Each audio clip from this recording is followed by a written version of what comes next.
E aqui, irmãos, ao Senhor, joia, vamos aqui para nosso último vídeo de seitas e vamos falar de uma seita, irmãos, que ela é terrível e ela tem se tornado tão simpática. Tem pessoas que simpatizam tanto com eles que são os católicos, certo, irmãos?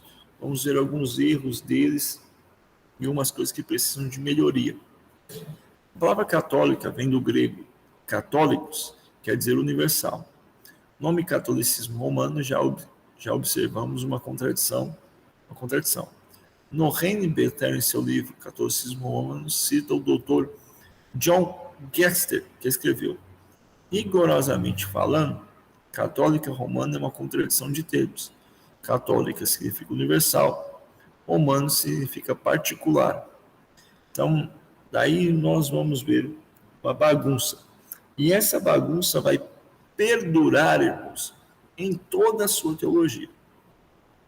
Quanto ao desenvolvimento da organização eclesiástica, a Igreja Romana é muito difícil de fixar com exatidão a data da sua fundação, porque seu afastamento da doutrina bíblica deu-se paulatinamente.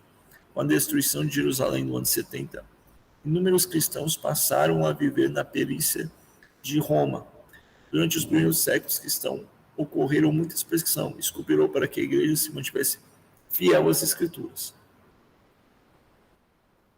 No período chamado de patrística ou de paz da igreja, Hallen fala de Policarpo, discípulo do apóstolo João, que foi queimado vivo por se recusar a amaldiçoar a Cristo. Policarpo falou: 86 anos sirvo a ele me tem feito também, como poderia eu amaldiçoá-lo, sendo ele meu Senhor e Salvador? Até o final do século III, houve perseguições. A situação começou a modificar-se com a vitória de Constantino sobre Mexênio, na época de Teodósio I. E a fim do século IV, o Império Romano tornou-se oficialmente um Estado cristão. A partir do século V, o Império Romano entrou em decadência. Carlos Magno foi coroado imperador pelo Papa em 800. E aqui nós já começamos a ver um forte poder da igreja sobre o Estado. Irmãos, a coisa correu difícil, mas bem, até 300 anos depois de Cristo. Com a simpatia do imperador pela igreja, começou a sérios problemas. As pessoas abandonaram a simplicidade de caos para poder receber imperador e ministros. As decisões teológicas já não eram mais decididas pela igreja, mas pelo imperador. E ao invés de estudar a Bíblia e argumentar, eles tentavam o favor do imperador. E isso foi, a cada vez que o império caía, a igreja crescia. A ponto de o primeiro papa a ser coroado, o primeiro rei a ser coroado por um papa, abriu prerrogativa para que todos os reis que tivessem uma vida respeitada tivessem que ser coroados por um papa, certo? Vamos lá. A hierarquia católica procurou manter valores próprios da civilização romana. A língua oficial da igreja continuou sendo o latim, o clero continuou a usar a antiga túnica romana, não podendo mais participar do culto por falta de compreensão da língua oficial. O povo passou a desenvolver formas prósperas de expressões religiosas, marcadamente devocionais. Da mesma maneira que a vida leiga medieval, os servos se comprometiam à prestação de serviços dos senhores feudais em troca de prestação, também do auxílio celeste, passou a ser invocado por promessas que deveriam ser pagas após o recebimento das graças. E aqui foi um período que a igreja ganhou muito dinheiro, porque cada graça deveria ser paga.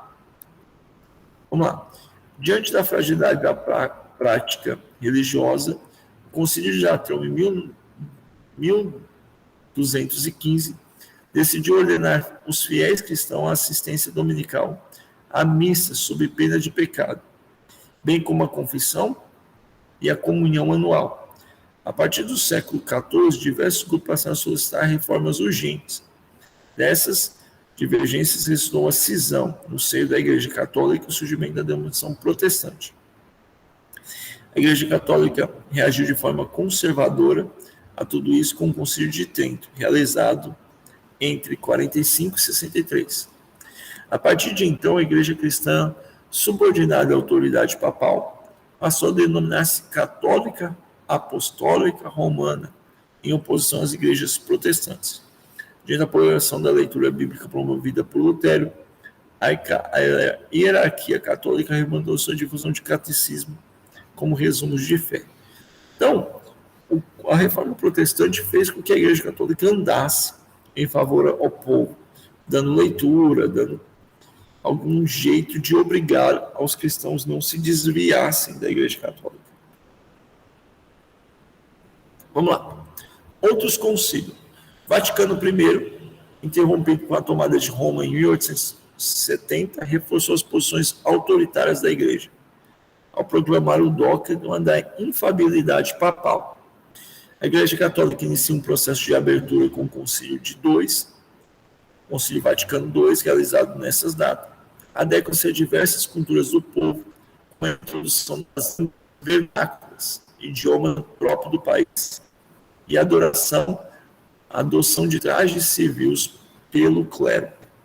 Então, até 1800 e pouco, as missas ainda eram em latim, vocês têm noção.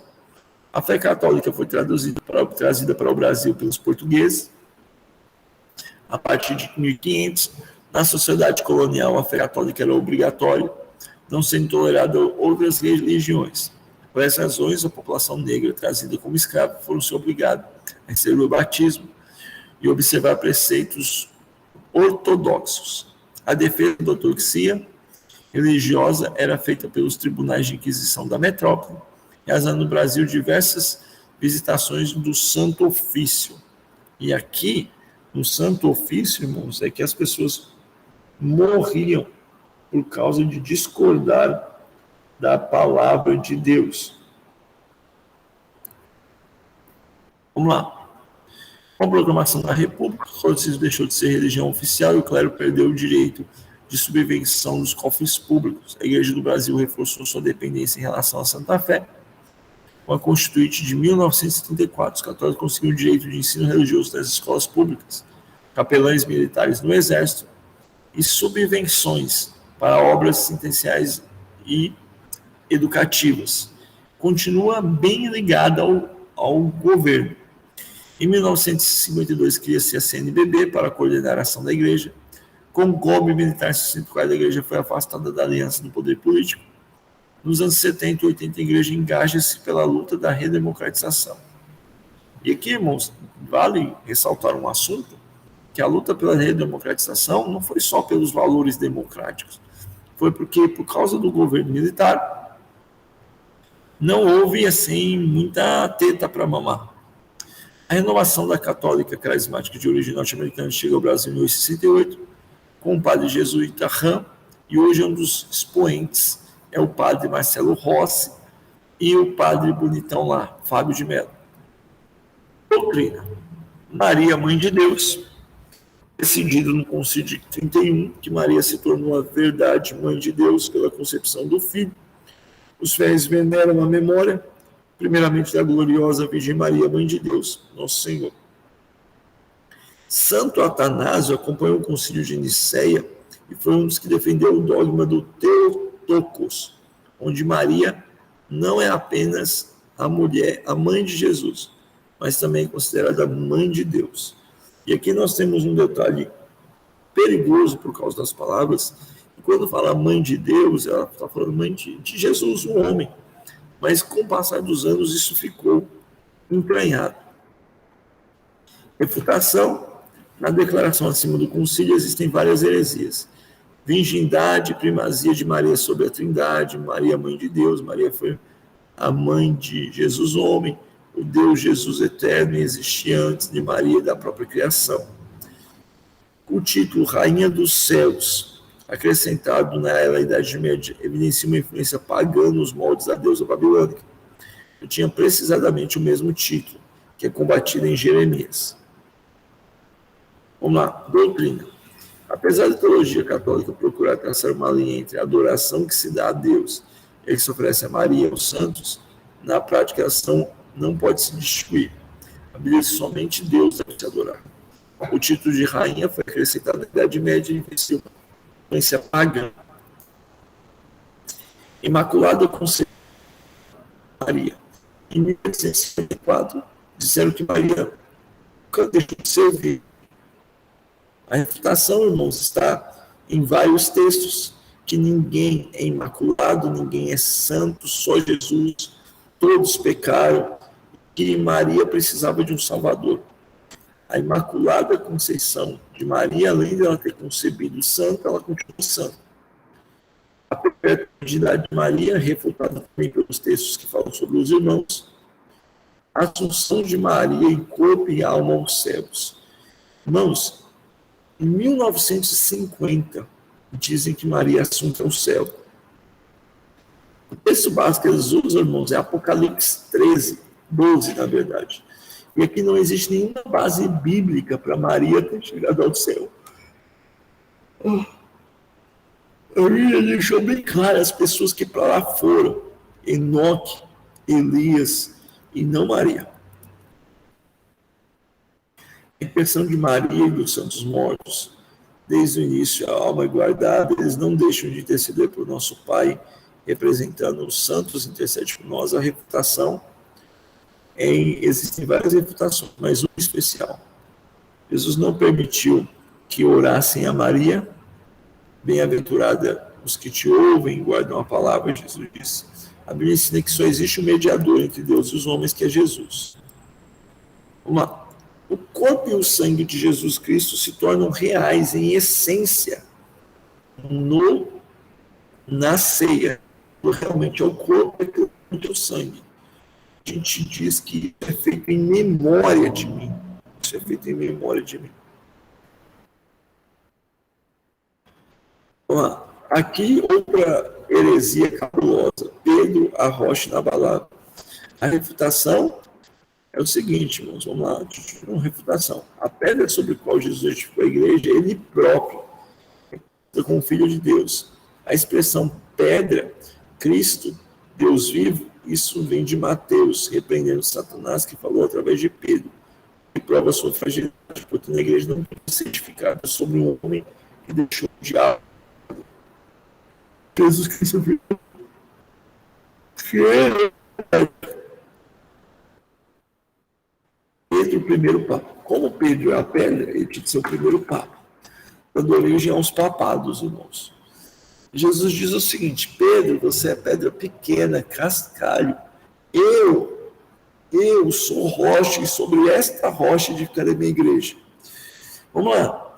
Assim como por disposição do Senhor, Santo Pedro e os seus próprios outros apóstolos constituem um único colégio apostólico. Do mesmo modo, o Romano Pontífice, sucessor de Pedro, e os bispos, sucessores dos apóstolos, estão unidos entre si, e o ofício pastoral de Pedro e os outros apóstolos fazem parte dos fundamentos da igreja. É continuado pelo bispo sob o primado do Papa. Papa, bispo de Roma e sucessor de São Pedro, é perpétuo e visível. Princípio e fundamento de unidade, quer dos bispos, quer da multidão dos fiéis. E vem algumas divergências. Se Pedro foi papa, foi um papa diferente de seus sucessores, porque ele era pobre, era casado, foi um homem humilde que não aceitou a adoração, foi um homem irrepreensível. Doutrina. Pedro não era pastor da comunidade cristã em Jerusalém, sim Tiago, e ele foi colocado em uma das colunas da igreja, e não foi a primeira coluna. Quando o concílio renunciou em Jerusalém, Pedro apenas teve a função de introduzir o assunto. Tiago teve uma posição mais importante de decidir. Paulo também. Aqui, irmãos, a história do papal demonstra que os papas jamais conseguiram provar serem sucessores de Pedro. Os papas são administradores de grande fortuna da igreja, declarado em 1972 como $1 bilhão, em 72. Os papas são celibatários e não casam. Os papas frequentemente aceitam adorações. Os papas se consideram infalíveis. Outra doutrina, a infabilidade papal. Irmãos, a doutrina é demais. O Papa não erra. Esse é o resumo. E a refutação: não existe homem que não peque. João Paulo teve de se desculpar ao mundo científico. João Paulo II foi o Papa que mais se desculpou pelos erros da igreja. ao longo dos tempos e decisões papais. A Bíblia não é a única regra de fé e prática. Existem outras regras de fé e prática, como a tradição, a Sagrada Escritura e o magistério da igreja. Então, existem dois para competir com a palavra de Deus e, normalmente, eles ganham nas suas decisões. Aqui existem as refutações, irmãos, só Jesus, só a palavra de Deus é verdadeira. O cânon foi aumentado devido à reforma protestante. Tem os livros apócrifos, nunca citados por Jesus. Mas para a igreja não consideram, não aparece no conto hebraico, por ser uma qualidade inferior, incompatível. Nós estudamos isso aqui em bibliologia, irmãos, mas vamos passar rapidamente aqui. Tobias apoia adoração a anjos. Existe uma discrepância histórica e o arcanjo Rafael profere mentiras. Judite cita Nabucodonosor como rei da Síria em Nínive, e não na Babilônia, e faz guerra contra Chartes, meio dos Médios. Isso nunca aconteceu. Mardoqueu possui discrepância histórica, compara com o segundo Mardoqueu. Segundo Mardoqueu, apoia a invocação dos mortos, o purgatório, a redenção das almas através da morte, a oração pelos mortos, além de pedir desculpa. E o suicídio é louvado. Sabedoria não consta no conto hebraico, possui belos pensamentos morais, mas não deve ser considerado de Deus. Eclesiástico não apresenta o conto hebraico, para o que é ausente da Bíblia hebraica e também faz invocação a santos. As sagradas imagens. Está vendo, irmãos? Tudo isso aqui foi acrescentado à Bíblia para poder dar ênfase ao que eles acreditavam. As imagens sagradas, eles pegam essa arca da aliança, justificou por causa dos ícones de Cristo, mas amor de Deus, o culto cristão de imagens. Doutrina. De fato, a honra prestada a uma imagem se dirige ao modelo original. A quem venera uma imagem, venera a pessoa que nela está pintada, segundo o concílio.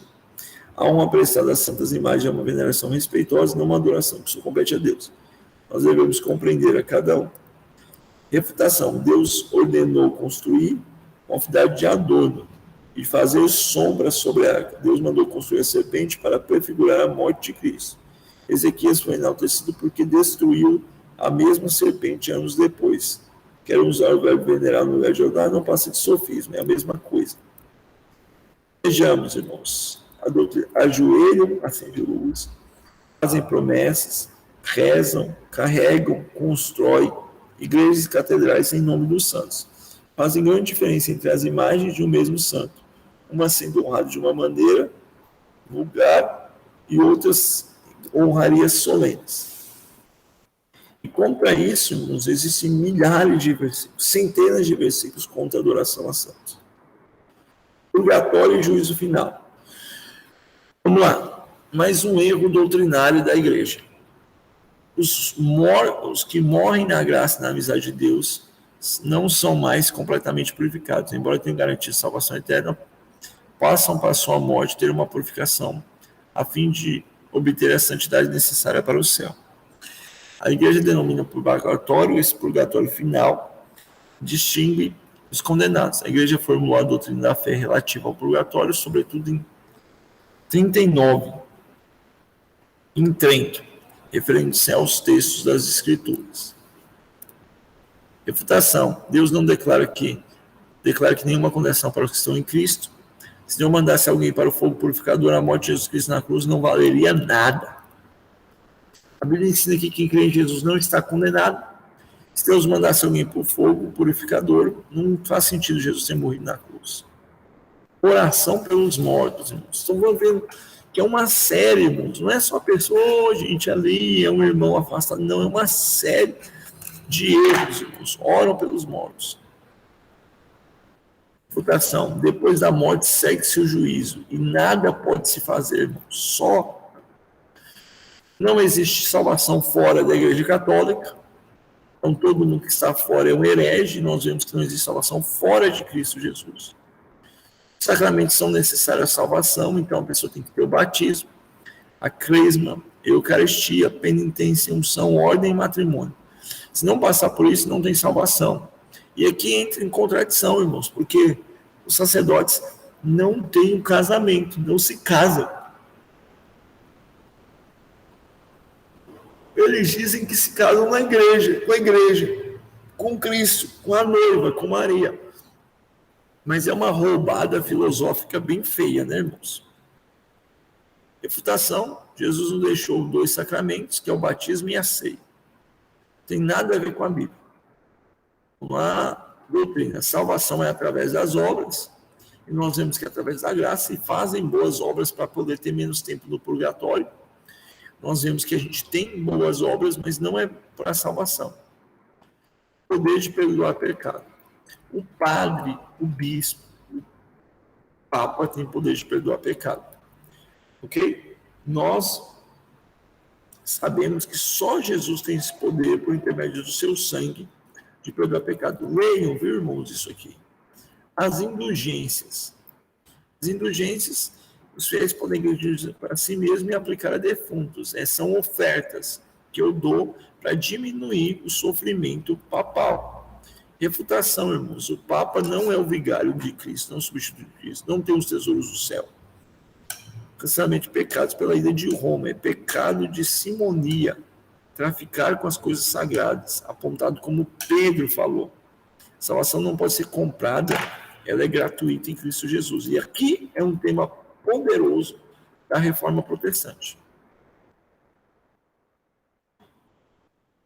Muito bem. O celibato no ministério: para ser sacerdote tem que ser celibatário. Isso aqui já é uma ideia de questão econômica, para a igreja não sustentar a família, não deixar bens. E aqui nós vemos que a refutação que tem que ser marido de uma só mulher. Paulo adverte sobre a importância. A reza pelo Santo Rosário. Vamos lá, aqui é outro erro. O culto da Santíssima Virgem também encontra expressão no Santo Rosário. O resumo de todo o Evangelho, a oração cristã procura mediar a referência dos mistérios de Cristo com o Lectio, leitura divina ao Rosário. E aqui, irmãos, o Rosário romano, o texto romano, Rosário é composto por 50 décimas, e para 50 10 Ave Maria, reza-se um Pai Nosso. Dá um de 50 Ave Marias e 10 Pai Nosso. Jesus ensinou que devemos orar sem vãs repetições.